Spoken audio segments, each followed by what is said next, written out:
আকাশ ভরা শুকনো কালো মেঘ, অথচ বৃষ্টির এক ফোঁটা দেখা নেই। নিচে ধু ধু ভূমি প্রান্তরের উপরে বসে কৃষকরা আকাশের দিকে চেয়ে বসে আছে। এমনই এক সময় হঠাৎ করে কোথা থেকে উড়ে আসলো একটা প্লেন।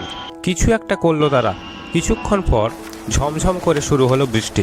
কি ভাবছেন? এটা কোনো অলৌকিক ঘটনা নয়, বরং বিজ্ঞানের কল্যাণে আর যে কোনো জায়গায় যখন তখন ঘটানো যেতে পারে এই ঘটনা, যার নাম আর্টিফিশিয়াল রেন।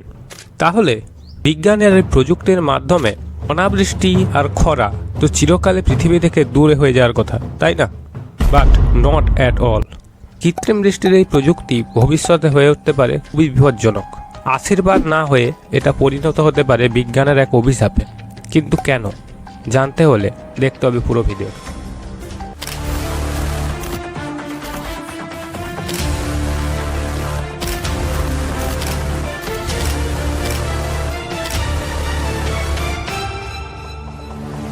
কৃত্রিম বৃষ্টির এই জটিল ব্যাপার সম্পর্কে জানার আগে চলুন একবার স্কুলের সিলেবাসটাকে ঘুরে আসি। প্রথমেই জেনে নেওয়া যাক বৃষ্টিপাতের বেসিক বিষয়টা। বৃষ্টিপাতের জন্য মূলত 3টি স্টেপ খুবই গুরুত্বপূর্ণ। প্রথম ধাপে পুকুর, নদী, জলাশয় থেকে প্রচুর পরিমাণে জলীয় বাষ্প তৈরি হয়ে তা উঠে যায় আকাশে। এই ঘটনাকে বলা হয় বাষ্পীভবন। পরের ধাপে এই জলীয় বাষ্প আকাশে গিয়ে উচ্চতার কারণে ঠান্ডা হয়ে ছোট ছোট জলকণায় পরিণত হয়। এই ধাপকে বলা হয় ঘনীভবন। এই ছোট ছোট জলকণাগুলি যখন বড় বড় জলকণায় পরিণত হয় তখন অভিকর্ষের কারণে সেগুলো নিচে নেমে আসে বৃষ্টি রূপে। সেই ঘটনাকে বলা হয় অধঃক্ষেপণ। এখন 3টি ধাপের মধ্যে সবথেকে গুরুত্বপূর্ণ ধাপ হলো এই ঘনীভবনের প্রক্রিয়াটি। কারণ মেঘের মধ্যে প্রচুর জলীয় বাষ্প উপস্থিত থাকলেও যতক্ষণ পর্যন্ত এই ঘনীভবনের কাজটি না সম্পন্ন হবে ততক্ষণ বৃষ্টির কোনো সম্ভাবনা নেই। আর্টিফিশিয়াল রেনের জন্য বিজ্ঞানীরা এই ঘনীভবনের প্রক্রিয়াটিকে প্রযুক্তির মাধ্যমে সম্পন্ন করেন। এখন ঘনীভবন আবার 3টি কন্ডিশনের উপর নির্ভরশীল। প্রথমত, বাতাসে পর্যাপ্ত পরিমাণে জলীয় বাষ্প উপস্থিত থাকতে হবে যাতে মেঘ তৈরির সম্ভাবনা বাড়ে। দ্বিতীয়ত, বাতাসের উষ্ণতা খুব কম থাকতে হবে যাতে জলীয় বাষ্প ঘনীভূত হওয়ার সুযোগ পায়। আর তৃতীয়ত, বাতাসে নির্দিষ্ট পরিমাণ কঠিন পৃষ্ঠতলের উপস্থিতি থাকতে হবে, তাতে ঘনীভবনের সুযোগ বাড়ে। ঠিক যেই কারণে আমরা দেখি শীতকালে জানালার কাঁচে শিশিরগুলো জমে যায়।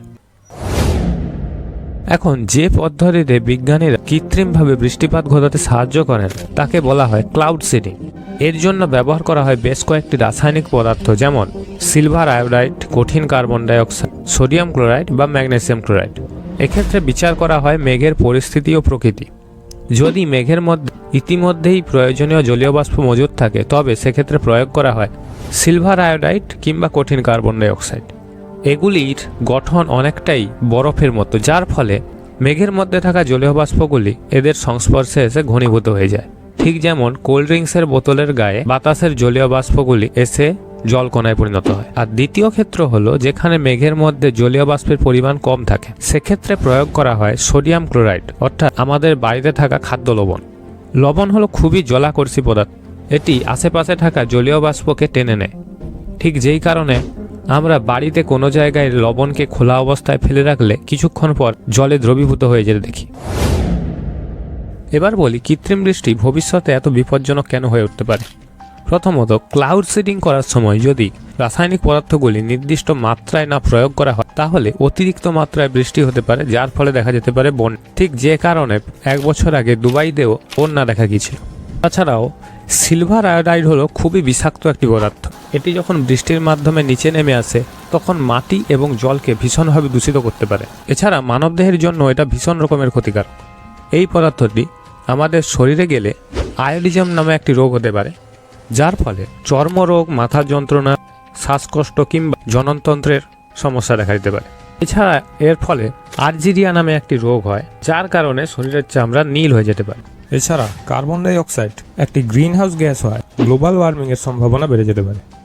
তাই কৃত্রিম বৃষ্টির এই প্রযুক্তিকে নিয়ন্ত্রিতভাবে ব্যবহার করা খুবই প্রয়োজনীয়। ভালো লাগলে চ্যানেলটিকে লাইক, শেয়ার ও সাবস্ক্রাইব করতে ভুলবেন না।